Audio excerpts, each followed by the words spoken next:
Good morning. Thank you so much for tuning in to today's episode of Sis We Need to Talk. I am your host, Tisha Hillman. We are here each and every Monday at 11 a.m. to 12 p.m. and we're talking about speaking to specifically Black women and the ways that we can have productive and fruitful conversations about what we actually want in our quest for equality. And not only what we want, but what do our desires actually look like when they are translated into real life and everyday experiences. I am very grateful and very thankful to have a guest host hanging out with me today by the name of Claude Lee Jamal. And Claude Lee Jamal is an incredible activist and speaker on these issues. And so I wanted to bring to you guys the male perspective on these things because it's important to have varying opinions if we are really going to have productive conversation, because other than that, it really is like, as I call it, yelling into a volcano, so to speak, or into an echo chamber to kind of just hear your own voice. But I always think it's important to hear the other side of the story. So, Claude, thank you so much for tuning in. Can you hear us? Yes, I can hear you. Well, welcome to Sis We Need to Talk. You are our first guest host, so I'm very grateful for you taking this opportunity and taking the time today to join us to talk about these issues. So happy to be here. Well, can you tell the audience a little bit about who you are? Yeah, like you said, my name's Claude Lee Jamal. I consider myself to be an activist, just like you said. I am a lawyer as well, and just someone who's on a quest to be enlightened, avid reader, definitely an online commentator, if you will, about different social issues, but yeah, just heavily involved in the community and very interested in the upliftment of our people. Well, that sounds amazing, because we absolutely need people who are civically and otherwise engaged in uplifting our community, and that is certainly in line with the theme of the show, which is all about having these conversations and figuring out how to uplift our communities, because if our women aren't uplifted and we're not uplifting our men, then how can we uplift our families, our children, and our communities? So thank you so much for joining the discussion today. Pleasure. Today's topic, I want to talk about restoring order, or as I call it, the return to Ma'at. And if you guys can see the pictures that are kind of scrolling behind me, you'll see images of Ma'at. And if you're not familiar with Ma'at, Ma'at is based on ancient Kemetic principles of truth, balance, morality, order, and justice. And basically these principles were personified in a goddess whose job it was to weigh the hearts of the deceased on sort of like a scale of justice, so to speak. And I believe this is where we get the idea of the scales of justice. And so what she would do is she would weigh the hearts of the deceased against a feather. And if the heart was heavier than that of a feather, then the heart would be devoured by Amut, who was the devourer of the dead. And so if that were to happen, then the person wouldn't be allowed to continue in their journey toward Osiris or towards immortality. And my aunt's ideological opposite was known as Isfet, which represents injustice, chaos, violence, or to do evil. And so why do I mention this? Because I believe that if we get back to the principles of Ma'at, it would help us to restore order and balance and justice and morality to our own personal lives, and by virtue to the lives of those whom we touch.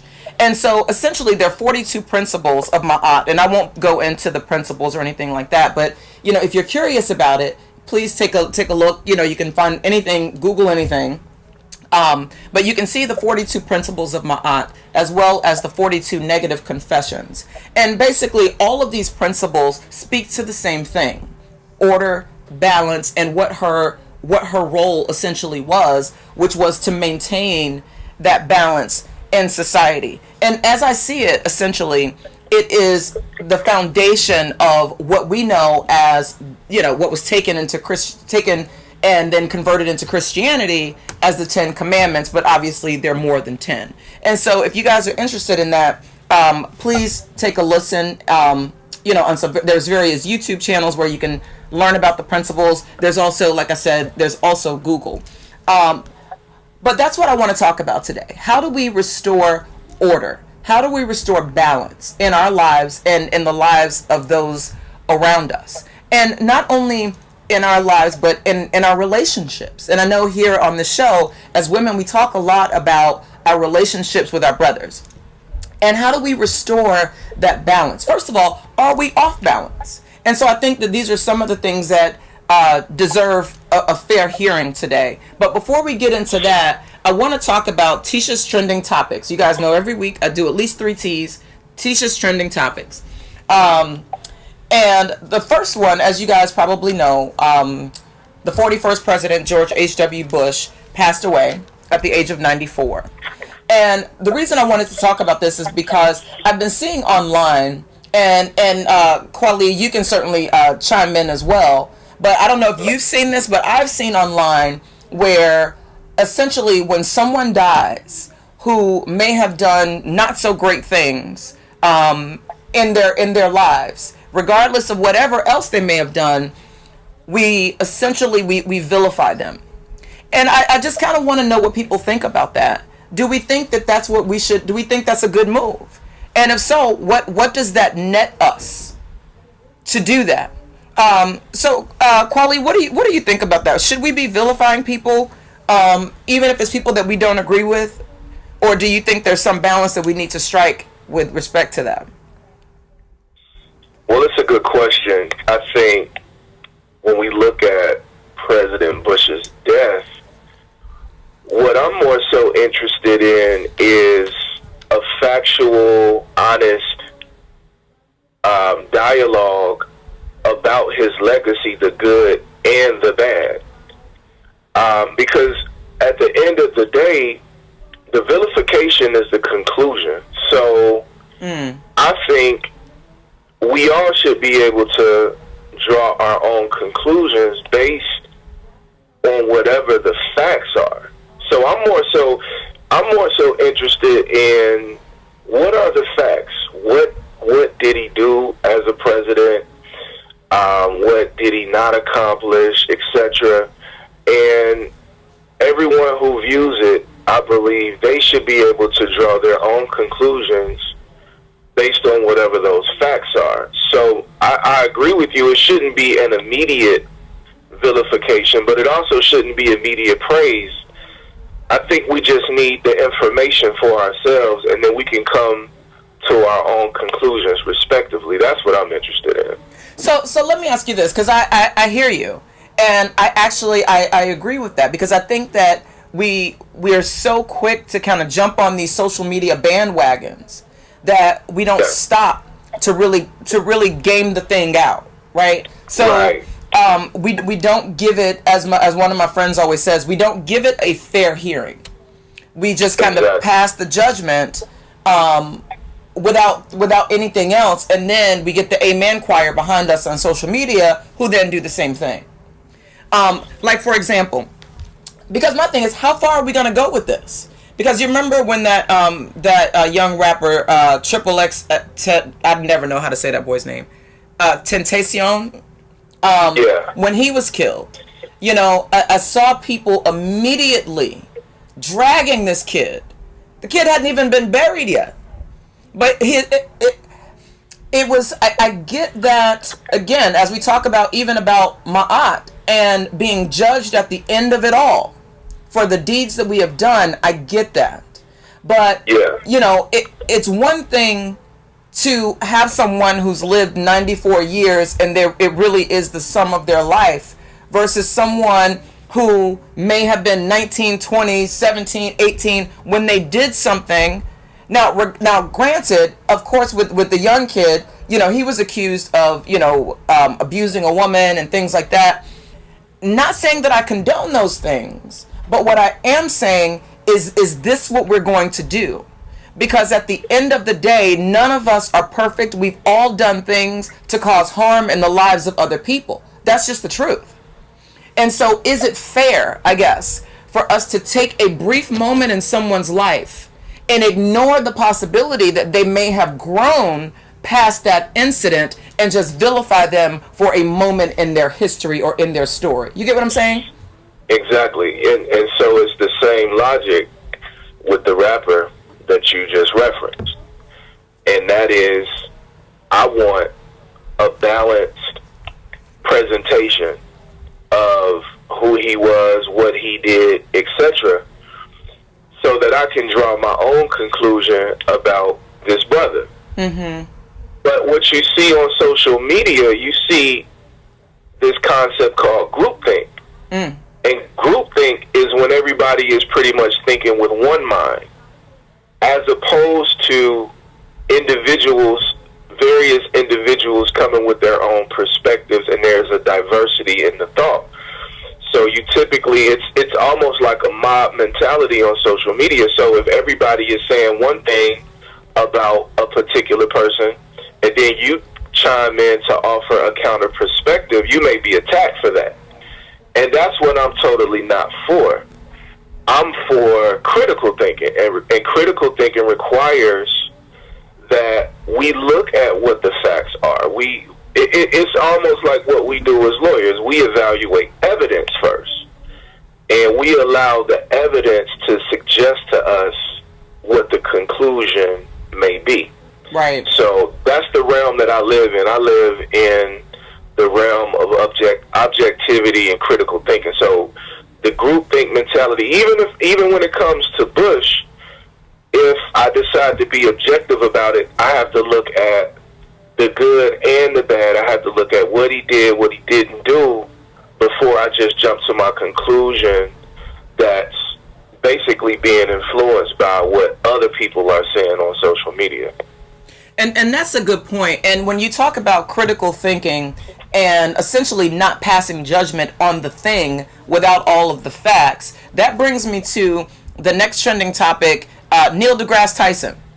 And I'm not sure if you're familiar with the story, Kweli, but recently, I guess it was like a day or two ago, Neil deGrasse Tyson, the only black astrophysicist that I've ever heard of, so, this big pressure here, because I'm like, I don't know any other black astrophysicists. Not to say they don't exist, but that's the most famous one that we know of. He essentially got Me Too'd. And what I mean by that is 3 women came forward and said that he did various things to them. One woman said that he invited her back to his house for drinks, and he got like wine and cheese or whatever, and it seemed like they were having a moment. And he went to like touch her shoulder or something like that, and she said, in quotes, she felt creeped out. The second, and there was a second woman, I want to make sure that I state this correctly. He said to the first woman, I would hug you, but it would make me want to do more, or make me want more. Yeah. You heard about that, right? Yeah, I read his statement, yeah. And so, as a woman, and I want to be clear, because I fully understand that there have been egregious things done to women. From, the boss hitting on the secretary to, young women and girls being raped and sexually assaulted. And I hear you. That's not where the tension lies. For me, Kweli, the tension lies in, are we now vilifying men for simply being men? And what I mean by that is he went to touch her on the shoulder. He didn't actually do anything to her, but to go and hug her, right? He said that he would hug her, but it would make him want to do more. So to me, it seems like he was showing restraint, which is what we should do as human beings, in my opinion. But he's even being vilified for that. It's kind of like, you remember that story about, I think it was about a year ago, when Amy Schumer caught all that flack, essentially because she wrote this like scathing post because Odell Beckham Jr. did not objectify her. Do you remember that? Yes, I do. And that's just kind of what this reminds me of. It's like, okay, so are you upset that he didn't objectify you? But then if he would have objectified you, then that would have been an issue too. And so that's where the tension lies for me. Is I feel like a lot of times as women in particular, we try to have it both ways. You know what I mean? What do you think about that? What's your take on that? Well, this is interesting because when I read Tyson's statement, I thought it was weird. And so what comes to mind is something that we understand in the legal community. And that is, you have the right to remain silent. You have the right to remain silent. Right. And what I mean is, the way in which he communicated what happened, there are some of us who can read who will read what he said and may misunderstand what he was trying to convey. And for me, like you said, he admits that, he didn't assault any of the women sexually, but perhaps depending on who's reading the statement, the behavior is it's either inappropriate or it's very awkward. So I think for him, because I think what I read was he felt pressure, so he wanted to go ahead and give a statement. He could no longer remain silent, but I think it would have someone should have advised him to just remain silent. Sometimes there's wisdom, or sometimes it's wise to just not say anything, because, like we learn again in this legal realm, what you say can and will be used against you. That's a good point.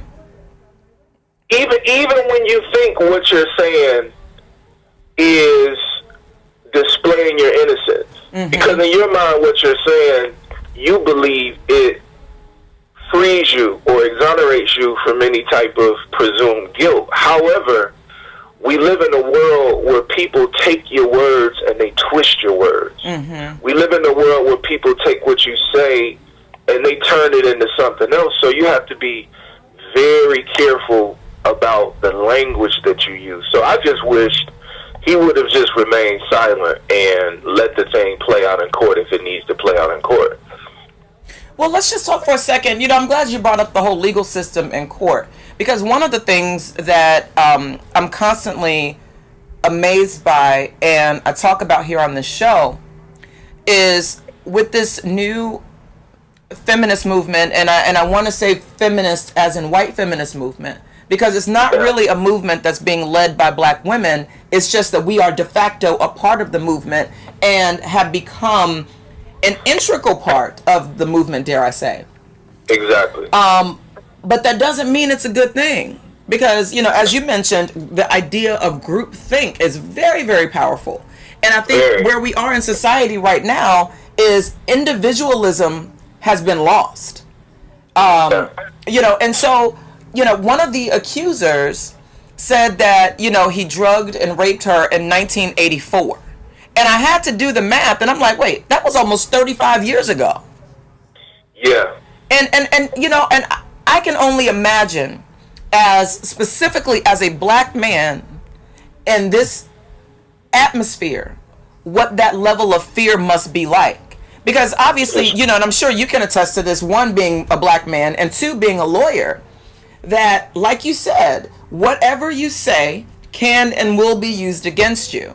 And so it's just like, we're at this place where, if someone did something 40, 50 years ago, now it can be brought back to end their careers without any presumption of innocence, but with the entire presumption of guilt, because we, quote unquote, believe all women. That's right. And so, to me, this is what you call the dynamics of power. Because those who either are in power or those who want power they operate in the realm of defining reality consistent with their own self-interest. So what do I mean? What I mean is, it's the presumption of guilt that you just mentioned. So if we can make the presumption of guilt automatic when it comes to black men, that's a power play. Yeah. If we're going to if black men are going to automatically be presumed guilty, but white men still have the benefit of being presumed innocent until proven guilty, then that lets me know that there are some forces that are working to shift or either to maintain or to attain power. So I'm always trying to understand what's behind all of this, who wants power. I always try to understand the power dynamics when it comes to movements, because it seems like with Me Too, it seems as if black men are the ones that are receiving the most severe punishment compared to any other men. Mm-hmm. Now, that's just my perception. That's not, me assessing any data at this point. But that's just how I'm looking at it, from my individual opinion. But it's scary, though, because I am a black man. So I do have to be very mindful of how I conduct myself in this culture. And I want to go into that a little bit further. But before we go to our break, I do want to mention, with this whole Neil deGrasse Tyson thing, that reminds me of our third trending topic, which is a little bit lighter. But in NASA news, NASA, as of noon today, they're sending a spacecraft called OSIRIS-REx, interesting, to land on an asteroid called Bennu. And they're going to be there until they return to this atmosphere in 2023. And the whole purpose of it is to figure out how planets are formed and how life on planets are created. So essentially, this asteroid is larger than the diameter of the Empire State Building in New York City, which I find absolutely scary. So they're going essentially to collect samples of the materials that are on this asteroid to get some answers about who we are, where we come from, and where we're going. So I hope we still get to hear from our brother Neil deGrasse Tyson, because I think that he's a very, very smart man. I don't know anything about these allegations, of course, in terms of the truth of any of the issues, but I certainly hope, like anybody else, is he's given the benefit of innocence before guilt is just assigned to him, by where we are in society. Exactly, yeah. So with that said, we're going to go ahead and take a break. And when we come back, we're going to talk about how do we define order? How do we define balance? And how do we restore them if they are actually out of balance or, out of order? So join us back in just a second. Sports is what we do. It's the fast track at peak speed, moving across the ice, blockers, hitters, B-team, beatdowns, and knockouts, doubleheaders, playoffs, touchdowns, smackdowns, on the mat or on the track. The spirit of a champion. The triple-double. Make that double fun. Second, the mics are opening. This is what we do. Thank you so much for joining us again. This segment is brought to you by the Law Office of Tisha S. Hillman. If you are looking for a lawyer in the area of family law, criminal law, or personal injury, be sure to give the office a call at 301-744-7996. You can also visit their Facebook page, or my Facebook page, at tshillmanlaw.com. T.S. Hillman Law. And you can visit our website at tshillmanlaw.com. But before we went to break, my guest and I, Claude Lee Jamal, we were talking about some of the areas in which there is potential overreach or an overreaction to injustice. And I read an article recently Kwali, about intersectionality and the tragedy of the black male. Did you happen to come across that article as well? I did. Now, what? So, for the audience members who may not have known, it's an article from September 24th, 2018, and it's found in Psychology Today. And interestingly enough, the article was written by a white man by the name of Mark Sherman, PhD. And the subtitle of the article is "Feminist Ignoring of Male Issues Has Especially Harmed the Black Community." And Kwali, there is so much that I can say just about the title alone. But after having read the article, there were several things that stood out to me.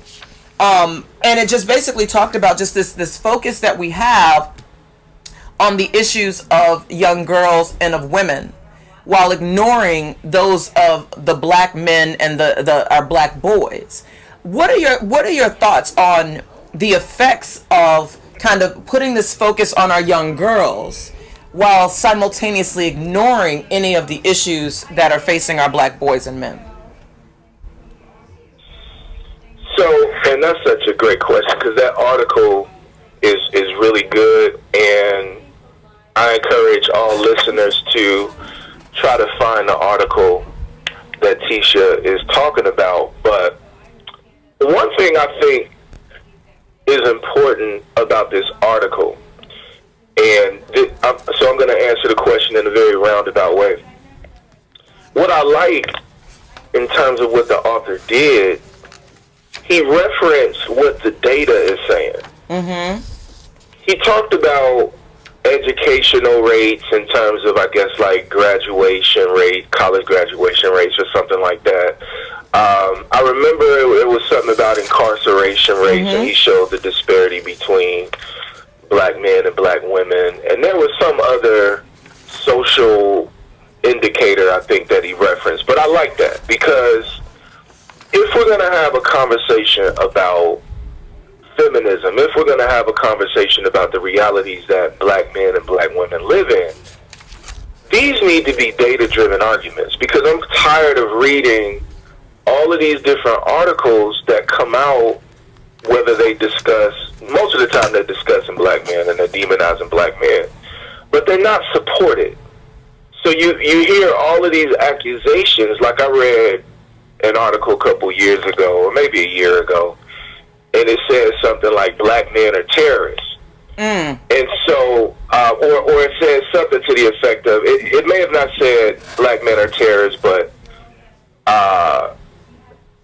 terrorist is a term that I need to use to describe black men, something like that. Wow. But my point is, okay, fine. If you're going to make the claim, support your claim. And I can get with it, because if you can support that black men are terrorists collectively and the data proves it, then I just have to go with what the data suggests. And it goes back to what we were talking about earlier about the evidence. So when it comes to this article, the author did a good job of showing that black boys, black men, we really are in a dire situation, and our circumstances with our women in many different social indicators are not equal. So there needs to be a movement that restores our boys, restores our men, restores masculinity in our community. Because it seems as if these things are being demonized, and I believe that there's an agenda behind all of that. This is why the data is showing that there are these different disparities between black men and black women. So if we ignore those things, it's just a sign that we do not care about our community as a whole, and we've become biased, we've become compromised. Now, you mentioned restoring masculinity and restoring order. How is it that you are defining order? Because I'd like for the audience to get a better idea of, what we individually mean, because I understand that it could be something that is a very individual sort of definition. And so I'd like to know how you are defining order and balance, and obviously, I would ask if you think things are out of balance and out of order, but I think you've just stated that. But if you can give us your working definition of those things, I think that would be helpful. That's a tough one. Because order in my life, it really revolves around me having personal structure, me exercising personal discipline, me having a prioritized life, right? It's to me and so this is where my definition comes from. It comes from my own personal understanding of how I implement order in my own life. So to be orderly in my mind is to have direction. To be orderly in my mind is to not be aimless. And that's what I strive to exercise and implement in my personal life. So if we apply what I understand to be order, if we apply it to our community, the first thing that you're going to see is that we really don't have, in terms of our family structure, that's where I feel like the order is lacking. Because the natural order of things, and this isn't to offend anyone who has a different understanding of it, but when it comes to children, the natural order of things is not to be raised by one parent. You came from two people. Right. So there need to be two people involved in the upbringing of the children. I'm someone who comes from a home with just one parent that was dysfunctional, that was disorderly, and I'm reversing the effects of coming up in a situation like that. So that, to me, that's where we see a lot of disorder that leads to dysfunction. We see it in our family structures. Our family structures are disorderly. You know, I appreciate... I'm sorry. No, go ahead. I was going to say, I appreciate you saying that, because one of the things that I think about, obviously, also with being an attorney, is I think about the concept of law and order.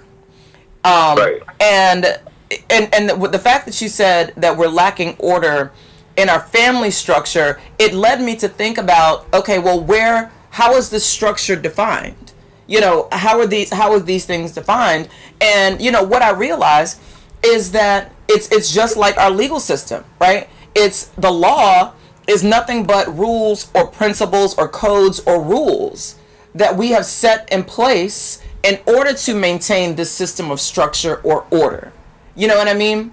And like, and like you said, you talked about your own personal situation, but that just reminds me that in life we all have our own personal constitutions as they are, right?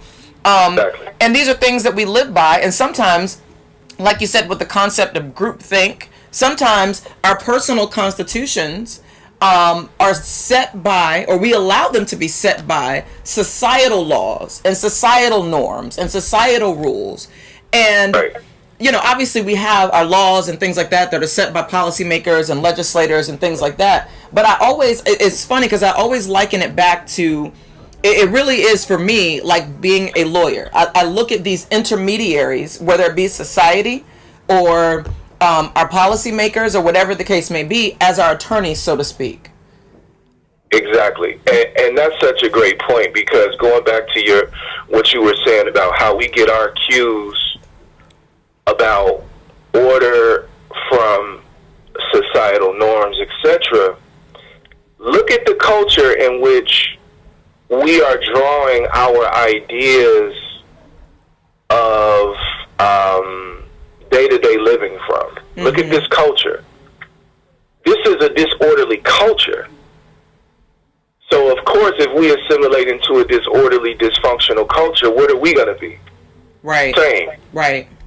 This is a culture that this culture was established on the dehumanization of other people. Yes. This is the culture that we've assimilated into.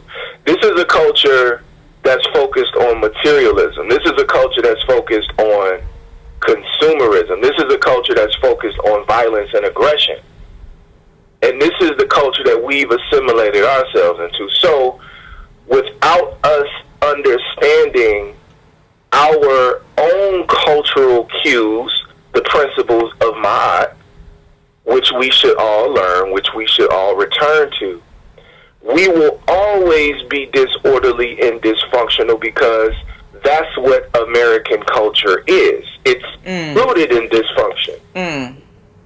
It, like KRS-One said, you cannot have justice on stolen land. So we need to actually retract. We need to return back to our own cultural cues to understand what justice and order is about, and try not to absorb so much of American culture and take on American cultural cues for things. Because even in places throughout the world, people see Western American culture as backwards, and I agree with that. So actually, even though I'm in it, I try not to be of it. There's a difference. And that, you know, that makes perfect sense, because when you talked about where our society is and where we come from, like I started the show talking about Ma'at and the opposite, you know, her opposite being Isfet, which is chaos. Right. You know what I mean? Chaos. And it's that's exactly where we are. We are in a state of chaos. It's almost as if humanity is having an identity crisis. Yeah. And so, you know, for me, I look at it like, you know, why do certain things exist, right? And so if we take things back to its natural conclusion, we see that a lot of these principles, a lot of the things that have built our current society are backwards, and they've been bastardized from things that actually were real and legitimate and that worked. But they've been turned upside down to be bastardized and turned into chaos. What came from peace chaos came from peace. You know what I mean? In the same way that Isfet came from Ma'at. But I do agree with you that we really need to return to that. Because I think about just how in our culture, you know, like I said, with law and order, even when we talk about the game of chess, right? In every game, there are rules. And those rules are like the law. The law is, those are the rules of the game. And if we're just talking about even like being in a courtroom, you know, it's the facts and the evidence that is the quote unquote behavior. It is the actual, it's those written laws lived out in becoming a physical manifestation. Exactly. And so, and sometimes I think we forget that, because the truth of the matter is, what you do to one side, you got to do to the other, because that's how this works. That's just how it works, right? And so this is why I say, when you have this overreach, this overcorrection, there's going to be an equal and opposite reaction for every action, whatever it may be. We may not like it, but it's a universal principle that is absolutely true, and the truth does not thereby cease to be true because we don't believe it. Right, that's right. And so, you know, I really look at this thing like when you set the rules of the game and the way the game is played, you have a system that's rigged. No doubt about it. And it's just, and we lose when we believe in the legitimacy of a system that was designed to dehumanize others. This is not a legitimate system. Right. This is not a system based on truth. This is not a system based on righteousness. This is obviously not a system that's based on true justice. Right. Right. Because if it was based on true justice, we wouldn't be fighting about equal protection in the 21st century. Right. That was a fight that was already had during the civil rights movement and even before that. So here we are in 2018, the 21st century, and we're fighting for equal protection, the same things that our ancestors fought for. So that lets you know this system is not legitimate, and the more you believe in it, the more you buy into the illusions, you lose. Right. So let me ask you this, Kweli. In closing, if we're talking about restoring order and ending the system of illusion and chaos and all of these things, what are some steps or some things that you think we can do to restore order and restore balance and, as we've said, return to Ma'at? Well, I think culture is one of the biggest determinants of behavior. So, in the scientific realm, when scientists are studying bacterium, they use a petri dish, but it's called a culture. And they assess how the bacteria grows in that environment. It's called a culture.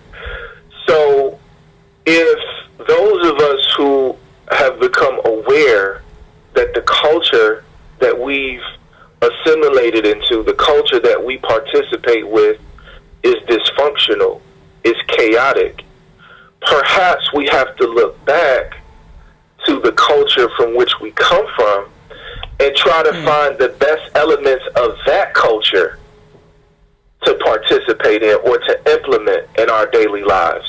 So I think there needs to be, number one, cultural education on the individual level. Those of us who are serious, some of us need to actually go to Africa, which I've done on several occasions at this point. We need to become more culturally educated. But I would also argue that if we are serious about restoring order, in addition to that cultural educational component, there needs to be political education. We need to understand how politics works at all levels to understand how black people are constantly being demonized, black men constantly being demonized in mass media. What's the politics behind that? What's the politics behind how what we were talking about, the presumption of innocence in the Me Too movement, it looks like it's not working for black men. Why is that? What's the politics behind that? So I think political education is another important piece. But last but not least, there needs to be some type of spiritual education that we look at. I would suggest that we look at some of those traditional religions that we once practiced before we came to the Americas, but even when we came to the Americas, there were religions that we were practicing that a lot of us don't know about, that are outside of Christianity and Islam. I think we should look at that too. For those who don't know, like what religions are you referring to? Some of the traditional religions that I understand, you have one called Ifa, and this is a religion, I believe, that there's an appreciation or an acknowledgement of various orishas. And the various orishas are arguably different aspects of God or different aspects of nature. Now, I'm not a practitioner, nor am I an expert, so this is just my layperson understanding of it. But I do find it fascinating because I'm someone who grew up in a Christian home, but I didn't know that I come from a culture that, you know, we practice these type of things. We understood these type of things. So it's something that I'm learning about. It's something that I'm interested in terms of my spiritual / religious education. Now, just an aside, because unfortunately we're almost out of time, but just an aside when it comes to that, in these ancient spiritual teachings that we used to practice, do you think that there's any coincidence that these things have been demonized in Christianity in particular? For example, I can remember growing up and being told that that things like this were witchcraft and from the devil. You know what I'm saying? Of course. Well, of course, because look at it like this. My understanding of the Haitian Revolution, voodoo was a part of the defense. And it was a mechanism. It was one of the mechanisms used to defeat the French army, a colonizing army. So that was a tool that black people had to defeat a European power. All right. So any tools that are effective, that are at our access, they have to be demonized by the dominant culture, because those tools, they threaten the what am I trying to say? The normal order of things. Right. The status quo. Right. Mm-hmm. So of course, we come up hearing those things, believing those things, that type of stuff is witchcraft, is evil. But what's the politics behind that? Going back to my earlier point, why is it being called evil? And then when you start asking why, you find out that, see, that type of stuff was actually used to defeat colonizers, as the Wakandans would say. Mm-hmm. So it has to be demonized. It makes sense when you look at it with that type of lens. So I'm a proponent of education, but it needs to be the type of education that leads to us being empowered, that leads to us being free. Well, ladies and gentlemen, there you have it. There you have it. My guest host, Claude Lee Jamal, has basically given us a summary of these things, and I absolutely agree with you, Claude Lee, about getting back to these things that are going to help us to restore order. But I think the thing that I heard you say ultimately is that none of this happens if we don't know who we are. Facts. And so thank you guys so much for tuning in today. And as always, remember, sis, you don't have to carry all the bags that you've been given. We weren't put on this planet to be here by ourselves. We need our men. We need our families. We need our communities. And life is not about showing how of a superwoman that you can be by carrying all these bags, but it really is about sharing the burden and not hiding who you are, hiding your authentic self underneath generational pain and generational trauma and all of these things that cause us to be less than who we actually are. And so thank you so much for tuning in. Join us next week. Same bat time, same bat channel. And once again, thank you so much to my guest host, Claude Lee Jamal. And until next time. Hey guys, I'm Asia Morgan, an intern Okay, at Mr. WBDR Jamal. Network and a proud senior of Morgan State University. Here's a few pointers on campus and community safety. Use your eyes and stay alert. Studies show that looking a predator directly in their face causes them to be less likely to choose you as their victim because you then have the means to easily identify them. Focus on your surroundings and not your phone. And never walk alone. Walk in pairs or in groups wherever you go because we are stronger in numbers. If that's not possible, use safety services. Universities have escort services available 24 hours a day, 7 days a week. Take advantage when leaving late night study sessions, parties, or anything else where you will be usually traveling alone. And when using riding services like Lyft or Uber, always check to see that you're getting into the right car. If you're traveling alone, be a backseat rider, buckle up no matter what, and never forget to share the details of your trip with a friend or family member. Lastly, trust your instincts. If you feel like something is wrong, 9 times out of 10, it usually is. Don't ignore that feeling.